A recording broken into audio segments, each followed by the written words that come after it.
Ay, pa sa Chen. Ayun nga eh. At least nakakatuwa naman, no? Sa taas. Gagawin nyo. Eh, maliligo sana eh. Kaya lang, May mga gawain kasi mamaya. oo, meron tayong gawain eh. Kaya yung mga bata, darating ng maaga, kaya kailangan nakaligo tayo. Oo. Alam mo, sobrang init eh. Hindi pwede hindi ka maligo. Oo, eh. Iba na ang panahon natin ngayon. Bago-bago panahon eh. Oo, kung tutusin Paano? tayo, kung tutusin pasis tayo, nasa panahon dapat ng tagulan. Teka pa sa Chen, nag-almusal na ba kayo? Ay, tapos na. Oo. Kape. Ay, tapos na rin. Kaya itutuloy din natin yung ating pinag-usapan. Sa panahon natin ngayon, dapat tayo ay nasa panahon ng tagulan. Oo. Pero makikita mo, ang panahon na ay mainit, no? Hindi na nakikita yung tagulan. Well, kasi parang yung summer eh, nagtuloy-tuloy. Alam mo, sa Biblia, makakaroon tayo ng kaalaman dyan kung bakit nagkaroon ng tagulan. Oo.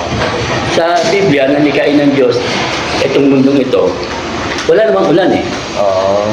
Hamog lang ang nagdidilig sa halaman. Sa Genesis yan. Oo, sa Genesis, hamog lang ang nagdidilig sa halaman. Yung hamog lang ang nagbibigay ng tubig sa kapaligiran. Kaya lang, yung tao ay nagkasala, yung ating mga ninuno, hanggang sa panahon ni Noah, hindi natuwa ang Diyos. Kasi namuhay na sa kasalanan yung mga tao eh. Namuhay na sa karumihan eh. Kaya ngayon, ang Diyos ay nagalit sa kanila. Nagkaroon tuloy ng parusa sa mga tao. At ang parusang ito eh, babahayin niya itong mundong ito. Magkakaroon ng matinding baha. Kaya nga si Noah, mababasa lang sa Biblia, diba, gumawa ng arko, utos ng Diyos. Matatawa nga yung mga tao eh. O niloloko siya eh. Gumagawa siya ng barko, hindi naman nila malaman kung saan gagamitin. Dahil sasabihin mo, mayroong bahang darating, eh wala naman nga ulan eh. Kaya imposible magkaroon ng baha o mapuno ng tubig yung lupa, eh walang ulan. Tsaka hindi nila alam yung panahon na yung tinatawag na flood eh. Oh, syempre, dahil hindi sila nakakakita pa ng ganyang ulan eh. Kaya lang, nung dumating nga yung takdang panahon sa parusa ng Diyos, nagkaroon ng malakas na ulan.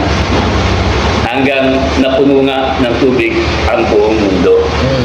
Pero pagkalipas ng panahon, nawala yung tubig, nagbigay ng palatandaan Diyos na hindi na ulan, hindi na magkaroon ng ganyang matinding baha, sapagkat itong palatandaan ito yung rainbow, na hindi ko na babahayin ang mundo nito.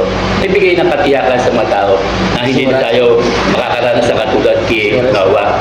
So, yung sabihin ba sa yung rainbow sa pinakikita natin, palatandaan yun ang pangako niya. Oo, na hindi na tayo babahayin ng katulad kay Noah. Kaya lang, i-remind sa atin, tuwing umuulan, tuwing may tag-ulan, nagpa-remind sa atin yung ginawa ng Diyos kay Noah na nagkaroon ng ulan, pero dahil sa rainbow, hindi na magiging katulad sa panahon ni Noah na babahayin ng mundo. Kaya lang, tuwing umuulan, naalala natin na tayo dapat lumakad ng ayos. Kasi nga, yung ulan, pinag-remind nga ito sa panahon ni Noah. Paano, agad dyan na muna. Dahil sa init kailangan maligo tayo para mawala yung init, no? Okay. Hindi nga tag-ulan ngayon Pag kasi tag-init pa rin Okay, sige pa. Salamat ha. Salamat. Thank you.